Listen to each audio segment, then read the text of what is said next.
오늘 하나님께서 우리에게 주신 말씀은 마태복음 25장 1절에서 13절까지의 말씀입니다. 마태복음 25장 1절에서 13절까지. 저 한 절, 여러분 한 절 교독하신 후 마지막 절은 같이 읽겠습니다. 그때 천국은 마치 등을 들고 신랑을 맞으러 나간 열처녀와 같다 하리니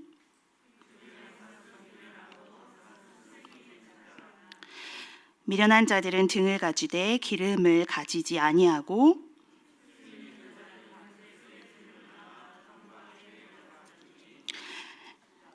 신랑이 더디옴으로 다 졸며 잘세.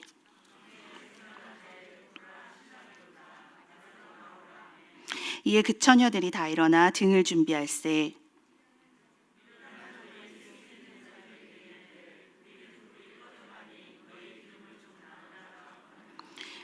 세계 있는 자들이 대답하여 이르되 우리와 너희가 쓰기에 다 부족할까 하노니 차라리 파는 자들에게 가서 너희 쓸 것을 사라 하니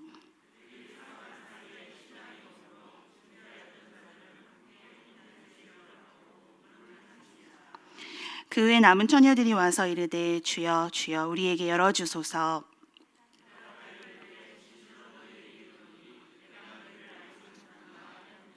함께 그런즉 깨어있으라 너희는 그 날과 그때를 알지 못하느니라. 아멘. 샬롬. 오늘도 예배의 자리를 기억하여 현장으로 또 온라인으로 모이신 여러분들을 축복하고 환영합니다. 상반기 동안 최고의 스토리텔러였던 예수님께서 해주신 비유 이야기를 여러분들과 나누었는데 오늘은 그 비유 이야기의 마지막 설교를 한번 해볼까 합니다. 무려 40여 개나 되는 예수님의 비유를 다 다루어 볼 수는 없었지만 그래도 굵직굵직하게 나누어 봄직한 주제와 메시지들은 조금씩 다루게 된 것 같아요. 그럼 여기서 여러분의 기억력 테스트를 한번 해보겠습니다. 그동안 저와 함께 살펴본 비유가 어떤 비유가 있었는지 한번 떠올려 보세요. 먼저 우리의 참 좋은 이웃이 되어주신 예수님께서 우리도 그와 같은 희생과 사랑을 베푸는 참 좋은 이웃이 되기 원하는 마음으로 강도 만난 자와 그의 이웃, 선한 사마리아인 비유라기도 하죠. 를 나누었고요. 집 아니든 집 밖이든 우리는 모두 잃어버린 아들이며 우리가 잃어버렸다는 것을 깨닫는 그 순간부터 하나님의 은혜는 시작된다는 것, 그리고 우리가 되돌아가기도 전에 우리의 아버지께서 먼저 기다리고 우리를 찾으시고 우리에게 달려와 멀어진 거리를 좁혀주신다는 당자의 이야기, 또 아버지와 두 아들의 이야기, 또 우리가 항상 기도하되 낙심하지 말아야 할 것과 우리는 과부가 아닌 하나님의 자녀이고 하나님 또한 불의한 재판장이 아니시기에 자녀로서 우리가 아버지께 응당 구해야 할 기도는 세상에 이런저런 1차원적이고 억울하고 눈에 보이는 그런 기도가 아닌 그것을 뛰어넘는 고차원적인 믿음의 기도여야 함을 과부와 재판장 이야기를 통해 나누었고요. 또 바로 직전인 지난 6월 포도원 품꾼 비유 이야기를 통해 언뜻 지독한 갑질의 대명사와도 같아 보이는 그 포도원 주인이 실은 아무 자격도 없는, 아무 자격도 안 되는 품꾼들에게 큰 은혜를 베풀었다는 것을 이야기하며 누구에게나 우리에게나 열려있는 모습으로 예비해 놓으신 하나님의 나라, 곧 천국, 이 그 포도원 주인과도 같음을 이야기 나누었습니다. 기억이 나시지요? 그렇게 예수님은 비유를 통해 당시 1세기 유대사회 청중들에게 또한 오늘을 살아가고 있는 우리에게 하나님 나라의 비밀을 알도록 해주셨습니다. 그러면 여러분 이것은 기억하시나요? 자꾸 문제를 내는 것 같아서 죄송한데 예수님은 당시에 당신이 하고 싶은 말씀들을 그냥 덤덤하게 또는 담백하게 차분히 풀어가시면 되었을 텐데 왜 굳이 비유라는 문학적 장치를 사용하여 말씀하셨을까요? 대충 이렇게 마음속에 답이 정리가 되시죠? 아마 많은 분들이 이렇게 알고 계실 있고 또 기억하고 계실 것이에요. 예수님이 가르쳐주고자 하는 진리는 그 내용과 깊이가 어렵기에 그 어려운 진리를 가능한 명료하고 익숙하게 만들어 우리가 이해하도록 쉽게, 또는 1세기 당시 유대인들이 가장 쉽고 가까이에서 접할 수 있는 친숙한 소재를 통해 예수님이 말씀하고자 하는 이야기를 효과적으로 전달하신 것입니다. 기억하시죠? 네, 맞습니다. 예수님은 이 비유를 통해 깨달음이 다소 부족한 사람들의 관심을 자극하고 주의를 일깨우도록 하셨고, 그런 예수님의 단순한 가르침에 매료된 사람들이 그 안에 담긴 의미를 쉽게 발견하도록 하셨습니다. 그러나 예수님이 자신의 메시지를 더 강력하게 효율적으로만 전하기 위해 이 비유를 사용하셨다는 일반적인 생각만 하고 그치는 것은 결코 바람직하지 않습니다. 예수님께서 비유를 사용하신 또 다른 이유가 있습니다. 그것은 무엇일까요? 마태복음 13장 10절에서 15절을 보면 예수님은 왜 비유로 말씀하시냐는 제자들의 질문에 다음과 같이 대답하십니다.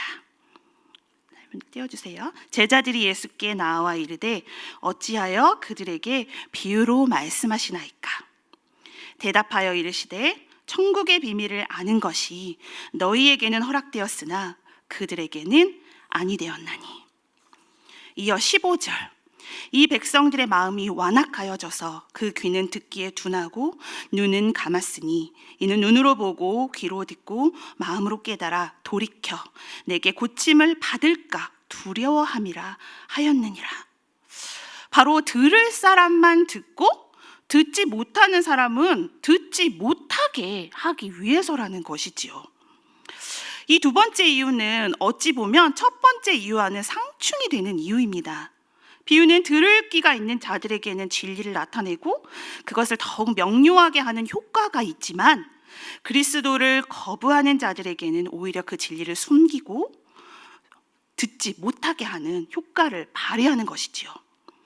그것은 불신앙과 냉소와 무관심으로 그분의 가르침을 무시했던 당시 완악하고 교만한 사람들에 대한 무서운 심판이었습니다. 그렇기에 오늘날 하나님의 말씀을 대하며 말하고 듣는 이 자리에 계신 저와 여러분 역시 그분의 말씀을 어떤 자세로 대하고 말하고 듣고 행해야 하는지 두렵고 떨리는 마음을 가져야 할 것입니다. 그렇게 예수님의 비유는 이중적인 목적을 가지고 있습니다. 스스로 의롭다고 생각하고 만족하는 사람들, 예수님의 가르침을 받아들이기에는 스스로 너무 훌륭하다고 생각하는 사람들에게는 오히려 그 진리를 감추고, 어린아이와 같은 믿음으로 가르침을 받아들인 사람들, 곧 의에 줄이고 목마른 자들에게 비유는 생수와 같은 역할을 하며 진리를 드러내곤 했습니다. 복음서에 기록된 예수님의 비유는 대략 40개 정도라고 말씀드렸는데, 비유로 번역된 헬라어는 파라볼레인데 이것은 곁에를 뜻하는 파라와 던지다를 뜻하는 발로에서 유래해 어떤 비슷한 두 가지를 곁에 던지어 비교한다는 의미로 심오한 영적 진리를 흔히 볼 수 있는 현실에 던져 빗대어 말하는 표현 방식인 것입니다. 그리고 그 심오한 영적 진리라함은 보이지 않고 만질 수 없으나 우리에게 임할, 아니 어찌 보면 이미 임한 하나님 나라, 마태가 자주 쓰는 표현으로는 천국으로 귀결되어 있기에 예수님은 눈에 보이지 않는 하나님 나라를 눈에 보이는, 그리고 만질 수 있는 어떤 현실의 무언가의 옆에 던져 우리로 하여금 가까이 느끼게 해주고 싶으셨던 것입니다. 그렇게 하나님 나라는, 천국은 예수님의 비유 이야기의 단골 이야깃거리 소재가 되었습니다. 오늘 비유 이야기의 이제 종편이다 보니 아무래도 서론이 좀 길었지요. 여러분과 제가 마지막으로 함께 나누게 될 비유 또한 역시나 하나님 나라 천국에 대한 이야기입니다.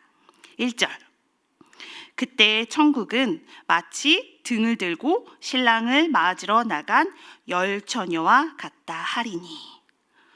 세 번째 문제입니다. 다음 중 예수님은 천국이 무엇과도 같다고 말씀하셨나요? 1번 등 혹은 등불, 2번 신랑, 3번 열처녀. 다시 1절을 보여주세요. 함께 읽어볼게요. 시작. 그때 천국은 마치 등을 들고 신랑을 맞으러 나간 열처녀와 같다 하리니. 무엇으로 기결되었지요? 열처녀. 정확히 말하면 열처녀가 임한 처한 상황입니다. 자, 그런데 그때에 라는 말로 시작하며 천국이 등을 들고 신랑을 맞으러 나간 열처녀와 같다고 하신 걸 보면 앞서 24장에 어떤 내용을 두고 그때에 라는 말로 되받은 것이겠지요. 과연 어느 때에 천국이 임하고 그 천국은 열처녀와 같다 혹은 열처녀가 처한 상황 같다라고 뜻하고 계신 것일까요? 자, 여기서 잠깐 우리는 마태복음의 구조를 좀 살펴보고 가겠습니다. 성경 공부하시는 것 같으시죠? 자, 우선 마태복음은 총 5편의 설교로 구성된 주제 중심의 복음서입니다. 마태복음의 전체 구조를 살펴보면 이 편집자인 마태는 예수님의 공생애를 시대 순서가 아닌 주제 중심으로 나열하고 있는데 그것은 다음과 같습니다. 자, 5개의 총 큰 설교로 지금 마태복음이 구조되어 있는데 5장에서 7장은 산상설교, 10장은 전도설교, 13장은 비유설교, 18장은 교회에 관한 설교, 24장, 25절은 감람산 설교입니다. 자, 화면은 계속 띄워주세요.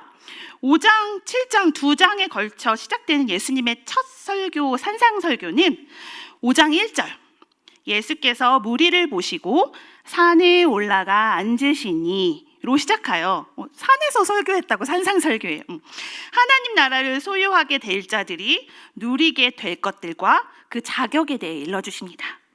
그리고 이제 10장에서는 12제자를 파송하시면서 어떻게 복음을 전할지 가르치시는 전도설교에 이어서 13장 하나님 나라에 관한 여러 가지 비유들을 일컬어 주시고 또 18장 교회에 대한 그런 설교로 흘러가다가 마침내 5번째 종말 설교라고도 하는 감람산 설교를 끝으로 마태는 예수님의 공식적인 가르침, 교수 활동을 마무리합니다.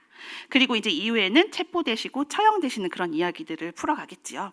자, 오늘 본문이 포함되어 있는 설교는 어떤 설교일까요? 감람산 설교. 네, 감람산 설교는 말 그대로 감람산에서 설교하셨다는 거예요. 마태복음 24장 3절 예수께서 감람산 위에 앉으셨을 때 이렇게 시작이 돼요.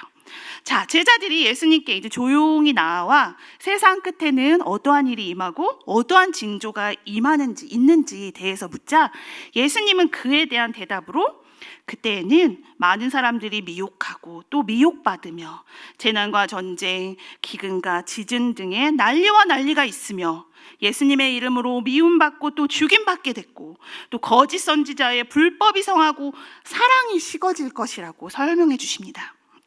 그리고 24장 13절 그러나 끝까지 견디는 자는 구원을 얻으리라 말씀하시며 이 복음이 모든 이들 곧 온 세상에 전파되고 나서야 그제야 끝날 일이 올 것이라고 말씀하시고 뒤이어 환란이 임할 때 볼 수 있는 여러 징조들과 예수님이 오실 때 어떠한 모습으로 오실지에 대해서 연이어 자세하게 설명해 주십니다. 하지만 무화과 나무의 가지가 연하고 잎사귀를 내면 그 자연의 섭리를 따라 여름이 오고 있다는 것을 알 수 있듯이 그러한 징조들이 일어날 때에 우리는 예수님의 날이 가까워졌음을 알 뿐, 짐작할 뿐, 그러나 그날과 그때는 아무도 모르니 하늘의 천사들도 아들도 모르고 오직 아버지만 아신다고 36절에 예수님께서 말씀하시며 다만 제자들이 너희들이 우리가 해야 할 것은 깨어 있는 것이라고 말하고 계십니다. 42절 그러므로 깨어 있으라 어느 날에 너희 주가 임할는지 너희가 알지 못함이라.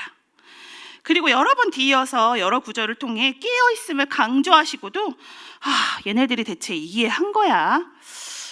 뭐야 하면서 찜 찜찜하신 마음이 있으셨는지 오늘 이제 본문 뒤이어 25장에서 드디어 본인의 전매 특허인 스토리텔링, 바로 비유를 통해 이야기를 더욱 자세하게 풀어가십니다. 예수님의 비유는 언제나 누군가가 그것을 듣고 행했으면 하는 대상과 목적이 있었다고 제가 여러 번 말씀드렸지요.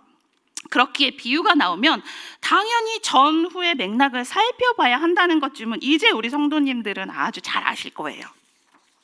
자, 그럼 오늘 다시 오늘 본문의 25장 1절 보면 그때라고 시작되는데 어느 때인가요? 주가 오시는 때, 재림의 때이죠. 그리고 예수님은 25장에서 이제 세 가지 비유, 열처녀 비유, 달란트 비유, 양과 염소의 비유를 연이어 말씀하시면서 장차 임하게 될 하나님의 나라, 그때를, 그것을 듣는 우리가 어떻게, 어떠한 자세로 기다리면 좋을지, 준비하면 좋을지 알려주고 계시는 것입니다. 오늘 또 제가 스토리텔링을, 오늘 예수님의 비유를 또 짧게 한번 해드릴게요. 얘들아, 그때 너희들에게 임할 하나님의 나라는 이런 일에 비길 수 있을 거야. 처녀 10사람이 등불을 마련하여 신랑을 맞으러 나갔단다. 그 가운데 5은 어리석고 5은 슬기로웠지. 어리석은 처녀는 등불을 마련하였으나 아쉽게도 기름을 여분으로 마련하지 않았어. 그러나 슬기로운 처녀는 등불과 함께 통에 기름도 마련해 두었지. 그런데 아무리 기다려도 신랑이 늦어지는 거야. 처녀들은 모두 졸다가 그만 잠이 들었어. 그러던 와중 한밤중에 갑자기 외치는 소리가 들리는 거야. 신랑이 온다! 신랑이 온다! 나와서 맞이하여라. 그때 졸던 처녀들은 모두 일어나서 자신들의 등불을 손질하였어. 모든 등불은 이미 꺼진 상태였지. 기름을 준비하지 못한 미련한 처녀들의 마음이 불안해지기 시작했어. 그래서 슬기로운 처녀들에게 말했지. 우리 등불이 꺼져가니 너희의 기름을 좀 나눠줄 수 없겠어? 그러나 슬기로운 처녀들은 이렇게 대답했어. 정말 미안해. 그렇지만 그렇게 하면 우리도 너희도 다 모자랄 것 같아. 미안해. 차라리 기름 장수에게 가서 사오는 게 어때? 슬기로운 처녀들의 거절에 하는 수 없이 미련한 처녀들은 기름을 사러 갔고 그 사이에 신랑이 도착했지. 기름을 준비하고 있던 처녀들은 신랑이 오는 길을 환히 비추며 함께 혼인잔치에 들어가고 이내 문은 굳게 닫혔어. 한참 후에 5 처녀들이 와서 주님, 주님, 문을 열어주세요 라고 울며 애원했지. 그러나 안쪽 문 너머로 매몰찬 목소리만이 들려왔단다. 나는 너희를 도무지 알지 못한다. 얘들아, 잘 들었니? 그러니까 깨어 있어야 해. 왜냐하면 그날과 그때는 너희들은 알지 못하기 때문이야. 그런데 여러분, 이 비유를 이해하기 위해 우리는 중요한 관점을 하나 더 알아야 합니다. 5절, 신랑이 더디 오므로, 바로 신랑이 더디 오고 있다는 것이에요. 마태복음의 기록 연대는 AD 50년대 후반부터 예루살렘 성전 파괴 전인 70년 이전의 어느 시기로 보고 있습니다. 당시 마태 공동체는 예수님이 부활하시고 다시 오시겠다 약속하신 그 재림의 약속이 생각보다 더뎌지자 슬슬 불안해지기 시작했습니다. 오신다 하셨는데 다시 오신다고 약속하시면서 승천하셨잖아. 안 오시는 거 아니야? 우리의 생에서 못 보는 거 아니야? 거짓말 아니야? 혹은 일상의 삶을 살며 그 기다림이 무뎌져 아예 믿음과 신앙을 포기하며 자포자기하는 사람들도 있었고, 혹은 당시 유대교인들의 박해와 갈등으로 인해 혼란스러워하는 사람들도 속출했습니다. 마태복음은 이러한 혼란의 시기에 예수님을 믿는 유대인들, 생각보다 더뎌지는 예수님의 다시 오심에 낭망하고 지쳐있는 유대인들을 위해 또 이 땅의 하나님 나라의 백성들이 어떻게 살아가야 하는지, 어떻게 복음을 전해야 하는지, 믿음은 어떻게 성장하는지, 교회 생활은 어떻게 해야 하는지, 그리고 우리의 왕이 다시 오실 때 우리는 어떤 자세로 준비해야 하는지 알려주기 위해 이 마태복음을 저술한 것입니다. 예수님의 재림이 지체되더라도 믿는 우리들이 항상 깨어 준비해야 할 이유를 설명하기 위해 마태는 그 옛날 예수님이 하신 이야기를 어렵게 기억해내며 혹은 자신이 가지고 있던 여러 자료를 바탕으로 이 마태복음을 집필했을 것입니다. 마태 이야기 속 예수님은 재림이 지체되더라도 항상 깨어 준비해야 할 이유를 설명하기 위해 열처녀 이야기를 가르쳐 주셨습니다. 당시의 관습에 따르면 신부의 들러리는 결혼하지 않은 처녀들만 할 수 있었고 결혼식의 규모는 이례적으로 컸습니다. 예수님은 이를 위해 매우 큰 결혼잔치를 묘사하셨고 비유 속의 결혼식은 유력한 가문들 사이에서 이루어진 매우 중요한 행사였던 것으로 미루어 짐작할 수 있습니다. 그러나 결혼식에는 이따금 어떠한 신랑 신부도 원치 않는 문제가 발생하고는 하지요. 결혼식장에 가보면 참 많은 에피소드들이 있습니다. 제가 이제 이렇게 겪은 에피소드를 좀 몇 가지 이야기해 줄게요. 천천히 입장해 달라는 식장 관계자의 주문을 과도하게 의식한 나머지 신랑이 로봇처럼 입장하여 두고두고 회자가 되기도 했고요. 예전에 우리 오 목사님께서 주례를 하셨던 어떤 결혼식에서 신랑은 부케를 잡은 손을 맞잡으세요 라는 주례자의 주문에 신부의 손은 맞잡지 않고 부케를 잡고 혼인 서약을 하기도 했었고요.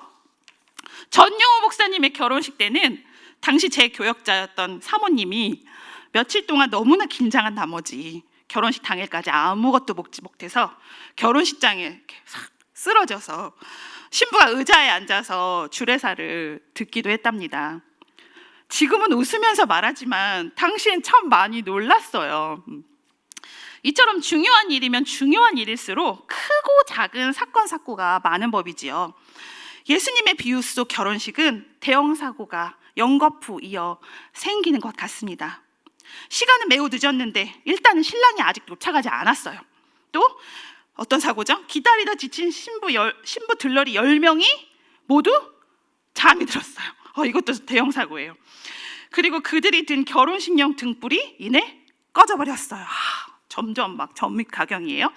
설상가상 5 처녀는 여분의 기름을 가져오지 않은 탓에 등불을 다시 켤 수 없었고 결국 기름을 다시 사러 가는 사이에 이제 초대형 사건이 터져요. 그 사이에 신랑이 와서 중요한 혼인잔치에 들어가지 못하는 그런 이른바 대형 사고가 터진 것이지요.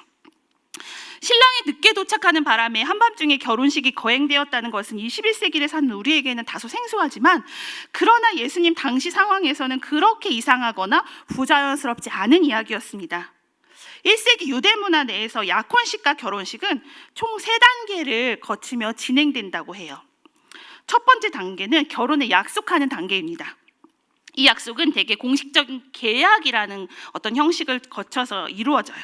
양가 부모가 혼인 계약을 맺고 신랑의 아버지가 신부의 아버지에게 일명 신부의 몸값을 지불합니다. 두 번째 단계는 약혼식입니다. 신랑과 신부가 많은 사람들 앞에서 결혼을 서약하고 예물을 주고받는 단계입니다. 약혼한 부부는 서로 혼인해야 할 법적인 책임이 있고 혼인을 취소하지 않는 한 그 관계는 견고하게 유지되었습니다. 예수님의 육적인 부모님도 이 관계였던 거예요. 마태복음 1장에서. 그러나 결혼이 온전히 이루어지려면 이제 3번째 단계, 즉 혼인잔치가 필요했습니다. 약혼의 관계를 온전히 확증하는 혼인잔치는 대개 여러 날 계속되는 아주 큰 잔치였는데 그렇게 이 비유는 이렇게 혼인잔치가 시작된 첫째 날을 묘사하고 있는 것입니다.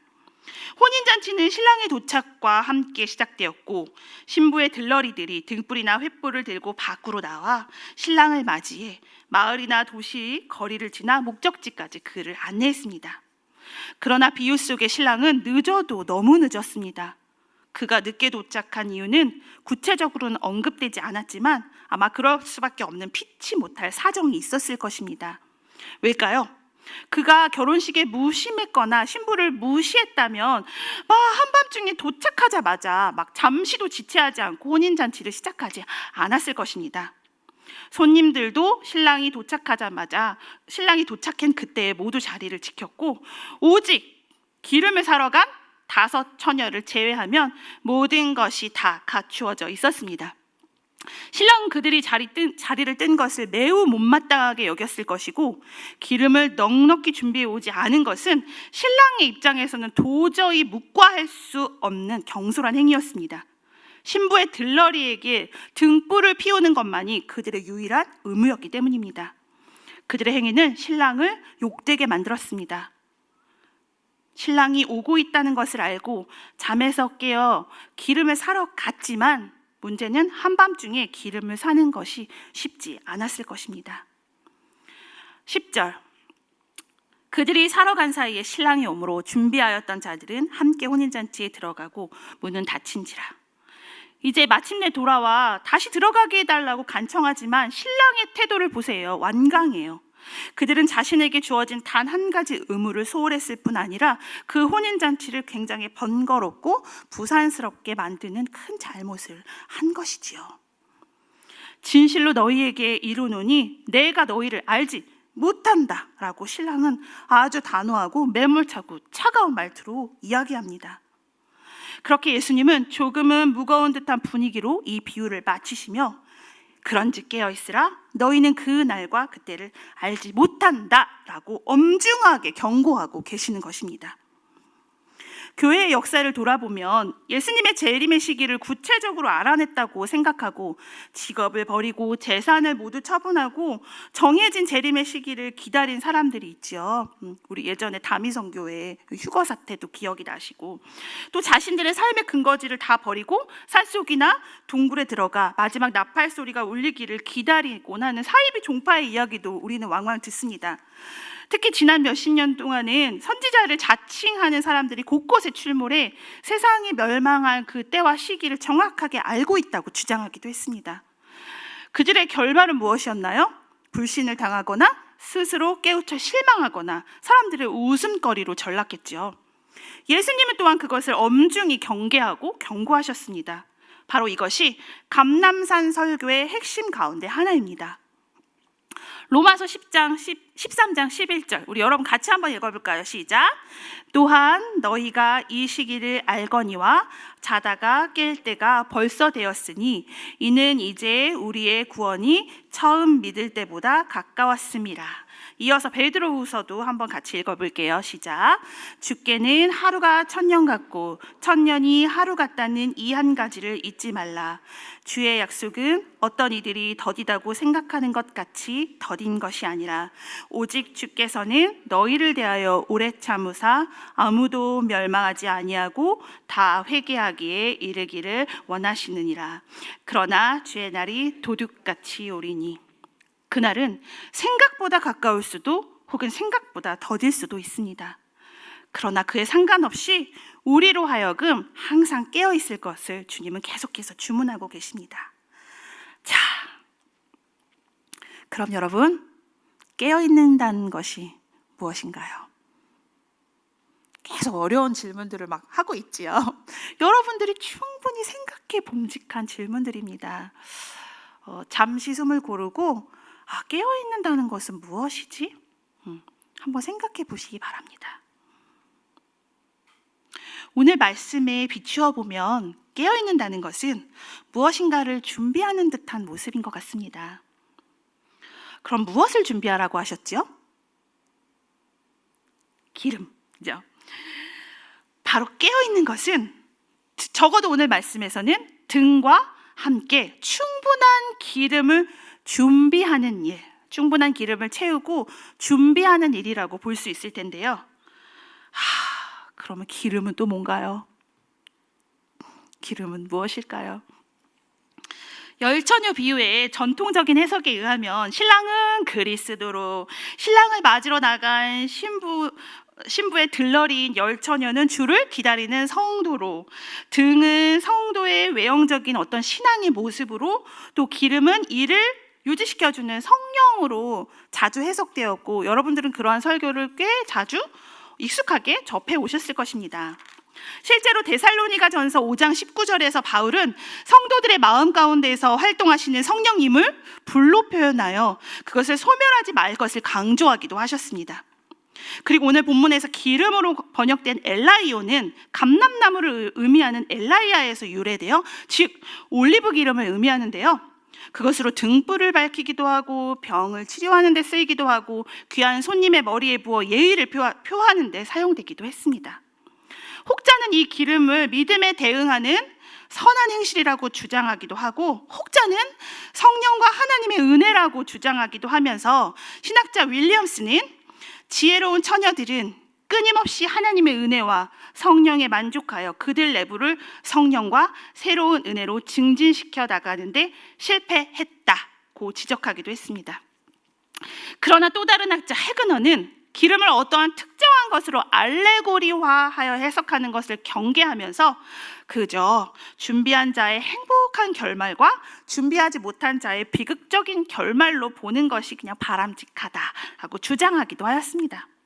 어쨌든 그 기름이 무엇이건 간에 누가 그것을 어떻게 주장했건 간에 오늘 주어진 말씀의 전후와 당시 상황을 교대로 생각하면서 오늘을 살아가는 저는 또 나름대로 다음과 같은 생각을 해보면서 여러분과 나누고 싶습니다. 기름은 무엇일까? 또 우리는 어떠한 기름을 준비해야 할까? 먼저 대전제로 기름은 우리가 살아가도록 하는 에너지원이라고 정의하면서 생각해보면서 시작해 보겠습니다.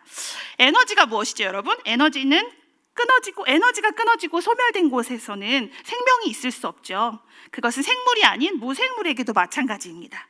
현대인의 생활에 꼭 필요한 모든 것들, 기계나 장비 들은 각각 전기나 석유 등 나름대로의 필요한 에너지원을 기재로 작동하고 움직입니다. 휴대폰, 노트북, 자동차 등등. 그리고 그것을 계속해서 잘 사용하기 우리는 충전, 주유, 건전지, 배터리 등의 방법으로 계속해서 에너지를 공급해 주죠. 그래야 그것들을 사용할 수 있죠. 사람 역시 마찬가지죠. 외적인 생명을 유지하기 위해서 필요한 음식과 양식을 공급받고 때로는 휴식 등의 재충전을 하는가 하면 우리의 내면의 속사람 또한 에너지를 필요로 합니다. 그리고 우리의 속사람의 정체성이요 뿌리는 하늘에 있기에 궁극적으로 우리가 받는 에너지의 기원은 당연히 하나님 나라에 있을 수밖에 없습니다. 그 하나님 나라는 우리가 하나님 나라의 백성으로서 계속해서 그 뿌리를 두고 살아갈 수 있는 에너지의 근간이 되어줍니다. 그렇다면 그 하나님 나라, 생각보다 빠를 수도 생각보다 더뎌질 수도 있는 그 하나님 나라를 기대하고 소망하며 살아가는 우리들을 지탱해주는 에너지원 기름, 어떤 기름을 준비해야 할까요? 첫 번째로 우리가 준비해야 할 기름은 바로 소명의 기름입니다. 어떤 기름? 소명의 기름. 그리고 그것은 예수님이 해주신 다음 비유에서 답을 찾을 수 있습니다. 열처녀 이야기 바로 뒤에 등장하는 14절에서 30절의 비유는 달란트 비유입니다.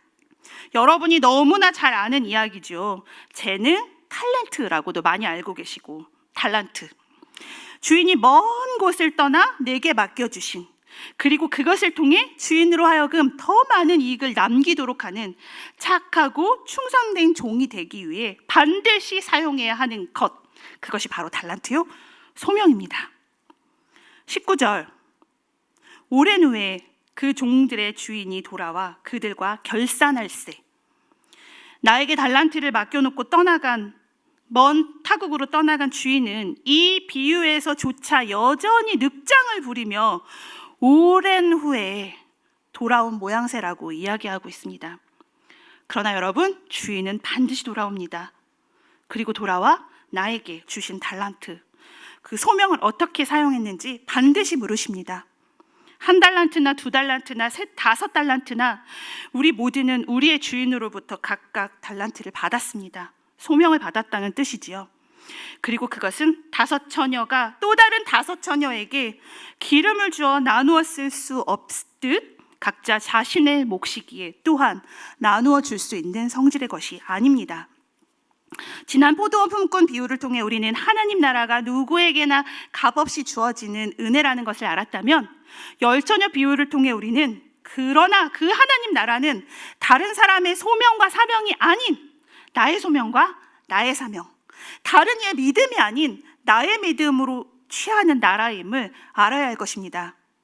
그리고 신랑이 주인이 오실 때 내게 맡겨주신 소명으로 인해 하나님 나라가 얼마나 성장했는지 주인은 반드시 재어 보실 것입니다. 또 우리가 준비해야 할 기름은 두 번째, 다소 진부하겠지만 사랑의 기름입니다. 이것은 열처녀 비유, 달란트 비유에 이어 이제 25장의 마지막에 나오는 비유를 통해 미루어 짐작할 수 있습니다. 바로 양과 염소의 비유입니다. 인자가 자기 영광으로 모든 천사와 함께 올 때 자기 영광의 보좌에 앉으리니, 자, 예수님께서는 예수님의 날에 모든 민족을 모아 양과 염소 이렇게 쫙 두 무리로 구분하고 분리하신다고 말씀하셨습니다. 그러나 그 양과 염소를 구분하는 결정적인 조건이 무엇일까요? 오늘 말씀을 미루어서 바라보면 비유 속 임금은 지극히 작은 자가 줄일 때 먹을 것을 주고 목마를 때에 마실 것을 주고 나그네 되었을 때 영접하고 헐벗을 때 옷을 입히고 병들었을 때 돌봐주고 옥에 갇혔을 때 살펴본 이들을 향해 너희를 위하여 예비된 나라를 상속받으라 라고 강하게 선포합니다. 임금이 예비한 나라가 곧 생명의 나라요, 천국이요, 하나님 나라였던 것이죠. 그렇게 예수님은 우리가 이 땅에 있을 때 아직 주님이 오지 않은 그 허망한 것 같은 긴 시간들을 인내하며 기다리면서도 지극히 작은 자들에게 베푸는 사랑과 온정, 작은 자들을 예수님과 같이 대하는 그 마음이 곧 우리가 하나님 나라를 기다리며 준비해야 할 기름, 사랑의 기름이라고 이야기하고 계신 것입니다. 또한 코로나 시기를 지나며 우리가 더욱 많이 준비해야 할 기름이 이 기름이 아닌가 우리는 생각해 볼 수 있습니다. 이제 말씀을 맺습니다. 사랑하는 오픈트 덕수교회 성도 여러분, 우리가 기다리는 신랑은 당장 잠시 후에 오실 수도, 아니 더 많은 시간을 인내해야 오실 수도 있습니다. 신랑이 오신 뒤에는 무엇이 열립니까? 잔치가 열립니다. 그러나 왕을 기다리고 있는, 신랑을 기다리고 있는 지금 우리의 마음에 생명이 있고 기쁨이 있고 소명과 사명, 작은 자들을 향한 사랑의 기름이 있다면 우리가 앉아있는 지금 이 자리, 여러분의 삶의 그 자리 또한 기쁨의 잔치요, 하나님의 나라일 것입니다. 우리는 지금 우리에게 주신 하나님 나라를 소유하며 또한 장차 오게 될 영원한 하나님 나라를 기대하며 소망하는 소망의 사람들입니다. 그리고 세상에서 가장 아리따운 혼인잔치의 들러리입니다. 결혼식장의 신부보다 더 예쁜 하객을 뭐라고 부르지요? 민폐 하객. 네, 우리가 가장 예쁘고 사랑스러운 민폐 신부 들러리가 되어보자고요. 때로는 짧을 수도, 때로는 길고 긴 세월이 될 수도 있는 이 인생의 여정길을 걸으며 우리가 어떻게 버티고 기다리며 지켜낼 수 있을지는 여러분이 어떠한 기름을 준비하고 계시는지에 달려 있을 것입니다.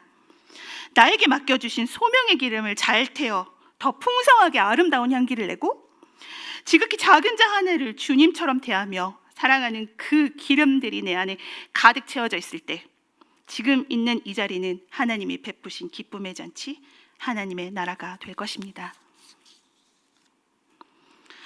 여러분, 우리 마지막으로 13절 말씀 함께 읽으며 맞춰볼까요?